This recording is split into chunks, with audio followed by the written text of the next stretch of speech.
Eden garden metro station. Eden garden metro station কোন লাইনের station সেটাও আমরা জানবো।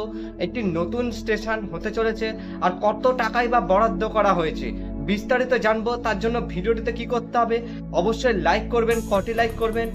লাইক করবেন হচ্ছে 35টি লাইক করবেন আর 38টি শেয়ার করবেন। তাহলে চলুন ভিডিওতে ঝাঁপিয়ে পড়া যাক। চ্যানেলে নতুন হয়ে থাকলে অবশ্যই সাবস্ক্রাইব করে পাশের বেল আইকনটি অবশ্যই অন করুন। ইডেন গার্ডেন মেট্রো স্টেশনে অনুমোদন পড়ে গেল, এর জন্য টাকাও বরাদ্দ হয়ে গেল। কত টাকা বরাদ্দ হলো? ইডেন গার্ডেনের মেট্রো স্টেশনের অনুমতি দিল ভারতীয় সংবাদ মাধ্যম টাইম বুঝাই।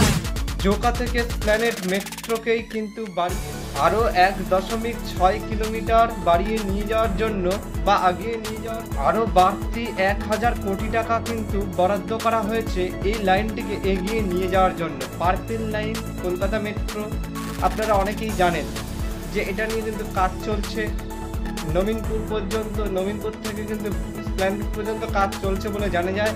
এটি কিন্তু পরবর্তীকালে কিন্তু আরও 1.6 কিলোমিটার কিন্তু এগিয়ে আসতে চলেছে। কোথায় না ইডেন গার্ডেন পর্যন্ত। ঠিক আছে, তাহলে আজকের এই প্রতিবেদনটি বা এই ভিডিওটি কেমন লাগলো অবশ্যই কিন্তু কমেন্ট বক্সে লিখে জানাতে ভুলবেন না। আর চ্যানেলে নতুন হয়ে থাকলে অবশ্যই সাবস্ক্রাইব করে পাশের বেল আইকন অল করে পাশে থাকতেও কিন্তু ভুলবেন না। তাহলে দেখা হচ্ছে নতুন কোনো ভিডিওতে। ততক্ষণের জন্য সবাই সুস্থ থাকবেন, ভালো থাকবেন। আজকের মতন এখানেই শেষ।